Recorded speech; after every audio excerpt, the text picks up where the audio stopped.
What up, y'all? This is a very special episode of Level Up Podcast. Shout out to my brother Nick, who couldn't be here with us, my brother Mike, who couldn't be here. But hey, man, we here with the one and only Jamie and the heart of Juliet Restaurant. So yes, sir. People can't come up here. People can't pull up. First of all, thank you. First of all, No doubt. you know what I mean? Because it means a lot that we can even sit here and, man, you had people from like Andre Johnson, Drake sent some things over here. So it's like when those people do those things, do they call you, or is it kind of just like they just pop up, is it just blend in, or how does that typically work? But Man, honestly, bro, it go 50-50. Sometimes they pop up, sometimes they reach out directly. Okay. I would say more often than not, they reach out directly or through someone else Right. to, the book. Right. I feel like somebody like Drake, when he comes, he buys the entire restaurant out. That was fine. So depending on who it is, they usually, either reach out through someone or contact me directly. But you get celebs that come in here all the time and they just pop up. Yeah, that's beautiful. That's beautiful. And what I like about it is like the setup is like, it's like walking into a movie. You know what I mean? So even with that concept, like, was that something that you just wanted? Because my first job was at the movies. So for me, so my first job. So the first time I visited this establishment, I was like, man, this is fire. Because it just felt like we going into like, a real movie. So was that, how did you come up with that idea, or where did that idea stem from? So I just was, honestly, man, just being creative in my mind. I wanted to create a speakeasy restaurant. I thought it would be dope if I could make the outside look like something completely different, because this was actually not a movie theater. Right. I built it out to look like a movie theater from the exterior when you walk in. As we smell the popcorn now. Yeah, exactly. You know what I mean? So as you walk in, it looks like a movie theater. Right. The lobby area looks like the lobby of a movie theater, like they're on to purchase a ticket. Exactly. Pick up your candy and popcorn, and as you head into the movie theater, the restaurant is the show. Right, man. And they definitely put on the show. Like, and for me, just knowing how far we go back, like, when we was hanging out at Miami partying together, you know what I'm saying? So, and then I know you work somewhere differently. Like, when did you decide, like, on your entrepreneur journey, like, this is what you want to do? Because you had some other ventures you do. I don't know if you still do them too, but you was doing that. So when did this become like your baby and your creation? So honestly, man, true story is I was already in the food space. That was in the daiquiri space, Chama Juice, So I had my hands in it. I went to State 48 one day. Okay. And they would not let me in like for a dress code infraction. Something minor. But what's crazy though, it wasn't even me, it was my homie that was with me. But I just felt like it was kind of some BS, because he had on tuxedo pants, dress pants. Gotcha. But they had a line on the side of him. They tried to say that it was he was out of dress code, he had on athletic wear. Wow. And I was like, are y'all kidding? I think they was just trying to weed people out. This is around, COVID, when the business was booming and they could really just cherry pick who they let in. Right. I felt like they was cherry picking us out. Yeah, look, I'm opening my own steakhouse. We're not gonna do that for people. We should let people come in and eat and enjoy good atmosphere, good food, good vibes. You don't need to go there. Exactly, man. And I'm glad you did, because it's like one of those situations where our location, your location, the restaurant, is in the heart of everything. You know what I mean? It's easily accessible. It's not too far from anywhere in the city, and right down the street from the people that you just mentioned. Because I ain't gonna give them no love, because especially I've had that same situation going there and being out of dress code per se, and it felt like it was like something else other than that. So I like the atmosphere here, like, even with the decor and the posters, like that meant something to me too. Like that, the movie posters, did you pick those in here too? Or? Man, I picked every single movie poster, every movie scene that you see in the on the walls. I picked those as well. Okay. I took the time. I really spent a lot of time, trying to set this up. Got you. So what you think your like build out time was like versus when you say you want to create this versus to completion in your opinion? Honestly, it took me a few years to do, man. I noticed that to fully create a good concept, something that's gonna last, it takes some time. It took me about 2 years, and other concepts that I've worked on, it's taken me that long too to really come up with a complete project. Everything that you see, from picking out the forks and plates, the menu design, right? Even the food and things that go on the menu, that stuff takes time. No, it does. If you're gonna do it right. Now, if I rush it, it may not be, the concept that it is, and the one that everyone has grown to love and last as long as this one has. Got you. So, and outside of I know you said you had the Jamba Juice, you was doing those daiquiri things. Outside of that, was it any other but in the Steak 48 incident, is there any other passion that you had into the restaurant that made you just say like, you know what, I want to just, that push you to want to be different from everybody else? Because again, like the concept here is not something that you see with a normal finer dining. Because this is fine dining. So what made you, go on a limb? Because, most places they try to have like a standard per se of a look, but I love the vibe that's here. That's, you know what I mean? So did anything else push you to that? Truthfully, no. It was just that. There's Okay. one thing I really got pissed off, and I was like, I'm gonna really hit him in the pocket. Those would be the best side. So I'm gonna tell you though, I didn't shut Steak 48 down, but I for sure took some money out their pocket. I know it's a ton of birthdays and corporate events and stuff that I've gotten over here. Yeah. We right up the street from. Yeah. That would have normally ate there. Exactly. That are now coming here. For sure. At this point, we've been open more than 3 years, so we're a staple in the city. 100%. I mean, the guest list alone that you can ramble off, and the amazing flower wall everybody loves to go stand by. Like that was you too, right? The flower wall. That was my idea as well. Well, no, you know what? I'm not gonna take credit for that. So Okay. the design of the flower wall was my design. The idea of the flower wall came from a good friend of mine. Okay. I went to high school with. His name is Martellus Bennett. Okay. Shout out to Martellus. Y'all might know who he is. He Yeah. Football. Yeah. So that was his idea. Yeah.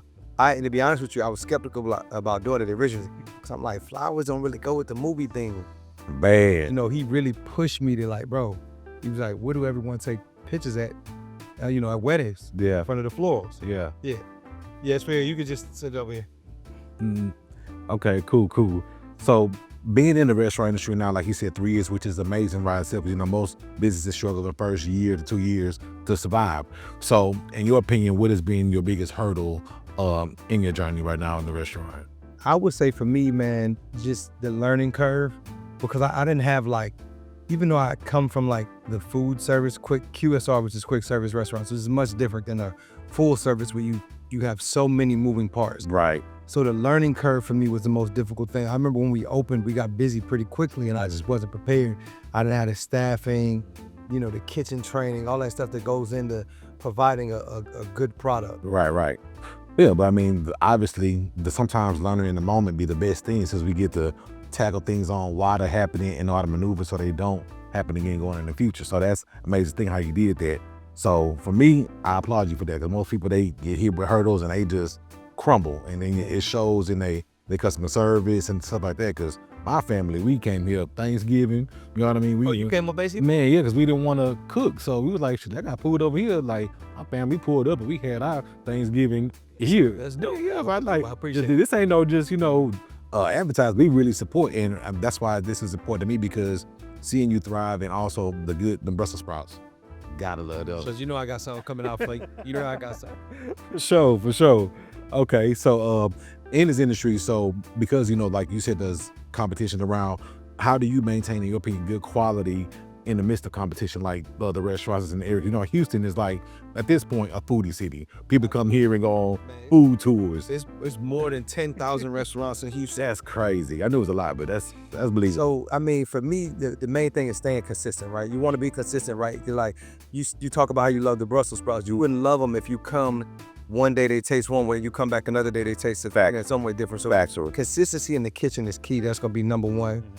Service is also a big thing I always focus on, and then atmosphere, obviously. But the atmosphere is kind of controlled, it's built, it's designed already. But we want to be able to keep that same level of atmosphere and the same good look for the restaurant. For sure, and they doing it because we pulled up, people's already getting stuff together. So y'all know when y'all pull up, this place is very clean. The aesthetics is there, and making sure maintaining everything that's going on in here.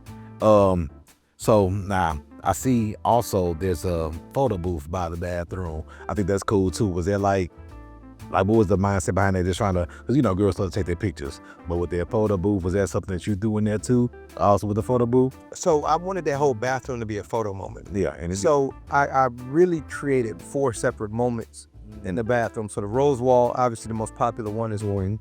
You have the vanity mirror, the superstar vanity mirror is one for girls to go in there and take selfies. Of course, you have a huge mirror on the wall.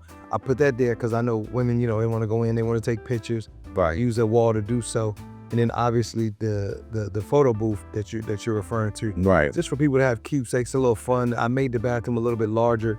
just kind of create the atmosphere for people to, enjoy themselves while they're here. For sure, and they definitely do, because like, hey, but the times I've been there trying to get to the bathroom, everybody lining, they line up respectfully to get that perfect angle and shot. Shoot, me and you took a shot over there. Thinking what Halloween, I think we did. Okay. Yeah.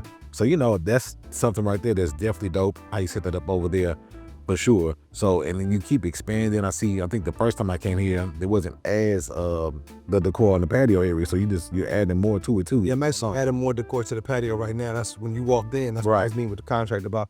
Kind of expanded to give more seating availability to people that want to dine outside. Being outside now is like a big thing. People are really wanting to dine outside and stuff like that. So yeah, for sure. And that's the thing I think a lot of aesthetics people are going for now, or that kind of outside patio look. So now you have a situation where you got multiple rooms on the inside and a patio vibe. So can we say like maybe Sunday Fun Day kind of vibe area, or what? I wouldn't say Sunday Fun Day. I mean, we still want to keep the restaurant aesthetic. It's still a fine dining establishment for sure. We don't want to do any bottle popping or anything real like that, because the minute you turn it into a club, we're only going to show up when it's time to turn up. Right, for sure. But I'd rather you come and tell me, hey, I want to come on Thanksgiving. I want to come by for happy hour. I want to come by and grab dinner on a random Tuesday night just because I want to eat. Right. And not think about it as a space where I can only come here Friday or Saturday night when it's a party. True. Those things also die out. That they do, because it'd be a moment versus being something that's like a staple. Exactly. No, for sure.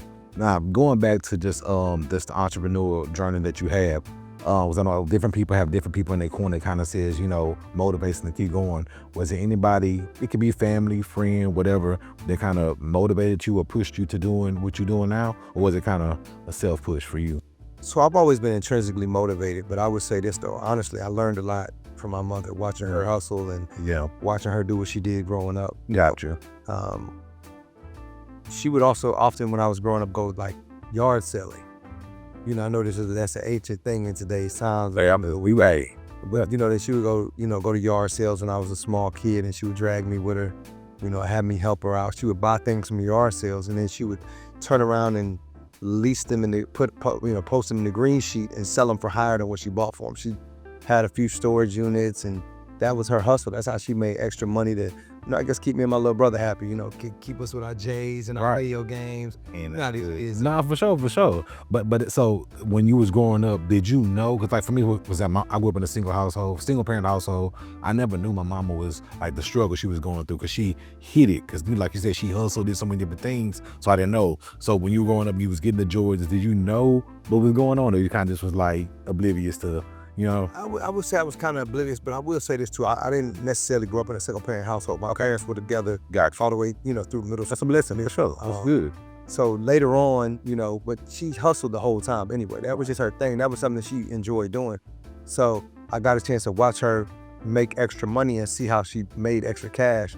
And it was interesting to me. So, that kind of instilled it in me young to So indirectly, what you just said is important. See, for me, I saw that what my mama did. I started selling cookies as a kid. Okay. And that was my first hustle. So that right there, what you watch, that could have been instilling in you your entrepreneur, that journey right there. Just watching your mama take something and flipping it basically and turning it into a business without knowing it was really going to build that into you and your brother's future. So that's dope, for sure. So menu-wise, like I already said, I love the Brussels sprouts. Also, that pasta that's on the menu, like that. Man, you should have told me. I'd have had them bring that out for you too. Hey, look, that Cajun pasta. You have to bring the whole menu, because I done came out here and died on everything. So nah, I ain't gonna do you like that. But here comes some food. Okay, cool.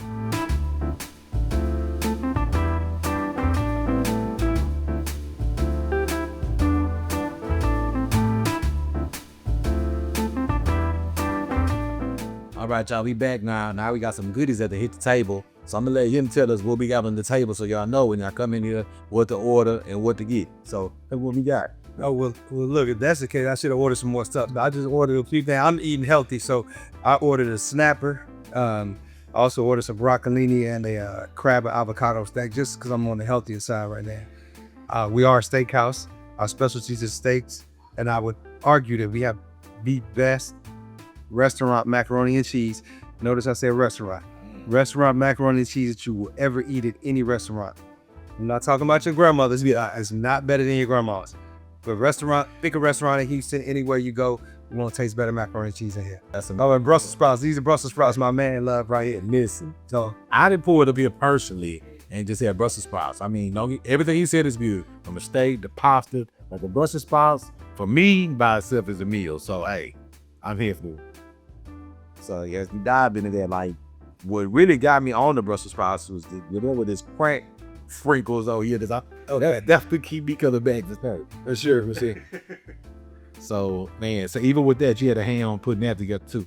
man, so I tell you what, I can't cook. What I can do is taste. So what I'm good at is like identifying things that I want on the menu, right? I'll say like, hey, I want salmon, I want steak, I want Brussels sprouts on the menu. They'll come up with a few different recipes. I'll taste them all and I'll pick. Okay. We ever need somebody to try new menu items to, get taste tests. I'm available anytime. Anytime. You know, for sure. 24/7. For sure.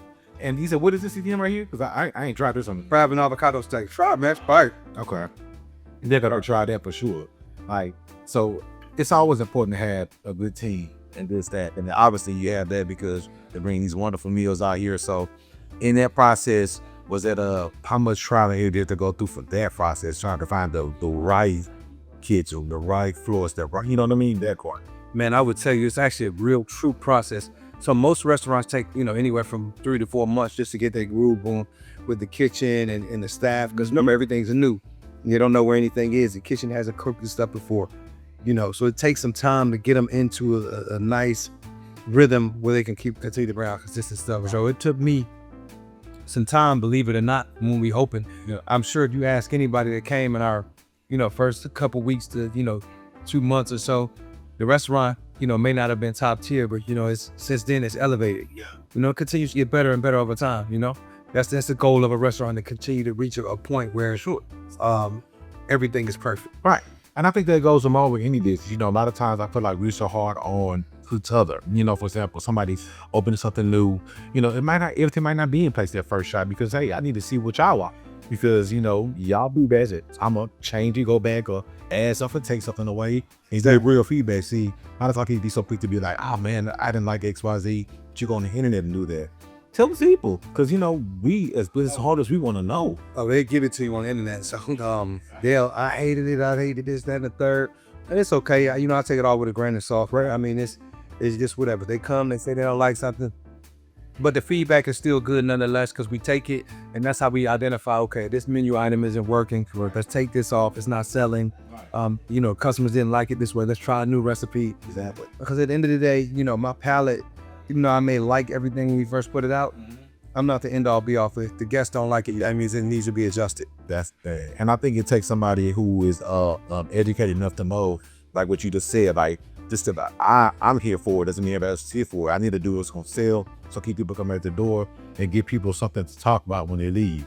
So once you recognize that and get off your your pride horse, you ought to realize I got pride. You're like, I know this good. Yeah, you might think so, but the people consuming it that way. So you have to do what's being consumed, basically, the same business. So that's important for sure. Yeah, that's definitely gonna be a big one. Got to. You gotta try some of this crab and avocado. Now they're definitely gonna try some of that at this house. That's what I said.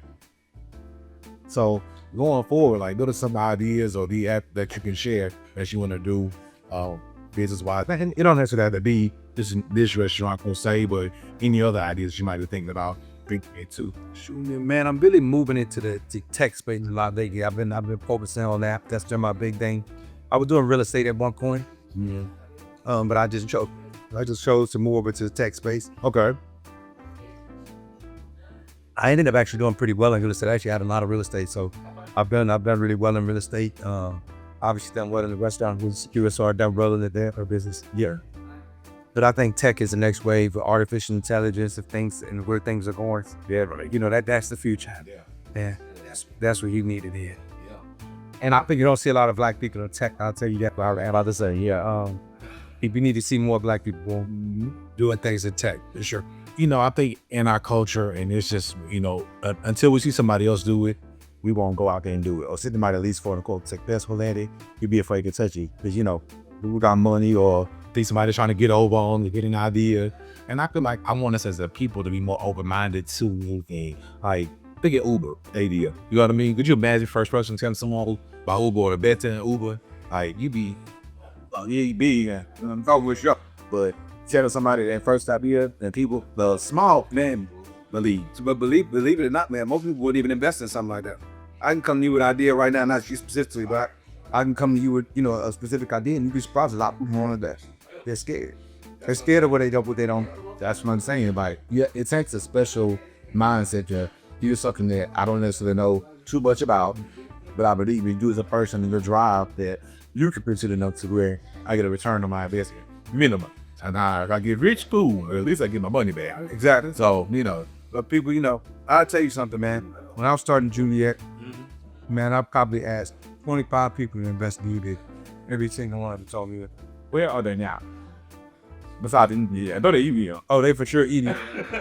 From watching how well it's doing. But when I explained the concept to him, I remember I went to one investor and I told him I was gonna make it look like a movie because he laughed. But I think there's some joy in the sex of it, knowing that you tell somebody an idea and give them all the layout. They don't believe me. Then you're successful with it, and just watching almost some crawler backs. You're like, okay, man, hey, my thing is going. You know how things is going. You see it. You just want to start a conversation. Just ask to check a tip to the room if they say. They had the opportunity to jump in, and they missed it. So now, do they try to be busy to spin the block back and say? Or they know that's a deal? I've had people try to invest half of the fact, but it's already over with. They were just asking fun. Yeah, but I think that's such a good feeling, knowing that I showed y'all and told y'all what I was trying to do, and now you see it, and everybody else saw it. And it's sad that people, like me said, posted to the hip, didn't believe in me, and these strangers believed in me, or the world believed in me, and I showed you what I was trying to do. So, I love that to you. Hey, man, I appreciate you. Mm-hmm. So, with the tech thing, because they're more just like, I know AI is like the biggest thing right now. Yeah, definitely. So, is there any way to incorporate that into your current business, or that more just? So what I'm doing now, I don't think it would really incorporate into my current business. It's just something completely separate, but it's something I'm very passionate about in there. Honestly, I say this, but I really believe that this is going to be the thing that not only changes my life, but changes a lot of people's lives. So this is the big thing in my head. This is what I like to say, this is going to be my $1 billion day. Man, listen. For this wise back audience, $40. I'll be up for it, and I like to jump on board when it is the day, because at the end of the day, it's not something this wrong, but it was something another venture. If it didn't work, I want you to know that I believe in you enough and let me be in it to support you. You're saying, I want to be that person. I want to be on that board when it's the wall 300 years from now. Who was the original investor? I want my little name to be on that thing. There you go. You know what I mean? Sure, for sure. Yeah, support you on that. So with the tech stuff, I know taking over the world it's like, do you have any, I guess, now, because people even scam with that kind of stuff. So with your bookings at the restaurant, is that pretty much online only, or is it how people book with you as far as tables and reservations? So in terms of booking for Juliet, you can go right to the website, juliethx.com. Okay. And book right there. That's the perfect way to book. Or you can call the restaurant, either one. Well, they'll be getting that number. They're gonna need that for sure. They're gonna need that number. They're getting the number. Hey, take time, because I want people to know what to call. Don't get scammed by the fake Juliet. This is Juliet. You know exactly what it is. Yeah, you gotta make sure. 324-8831. And we are in the heart of the gallery, just so y'all know. So make sure y'all come down here and some of this amazing food that they have. Staff is amazing. Ambiance is amazing. People it's as a whole is amazing. So pull up, get your steak seal, your fine fish, everything you need right here at the Juliet's. And what's the actual physical address to you? 5857 Westheimer Road, Houston, Texas. So 5857 Westheimer Road, Houston, Texas. And just a short 5 minutes from the Galleria, right on the side. And Main Street. And you see the Instagram, so check them out on Instagram too. You can see some people that don't do here. Get you a picture on their famous flower wall. You know you want to be on the wall. You deserve to be on that wall. Eat these Brussels sprouts. Make sure you tap in with the Level Up Podcast. Stay tuned. What up, y'all? Level Up Podcast. We just wrapped up an amazing interview at Juliet's for my boy Jamie here, live and direct. Make sure y'all support on board. Hey, man, I appreciate y'all so much. Thank you, man. Make sure y'all tune in Level Up Podcast. If you ever in the Houston area, stop by Juliet 5857 Westheimer Road. We love to have you.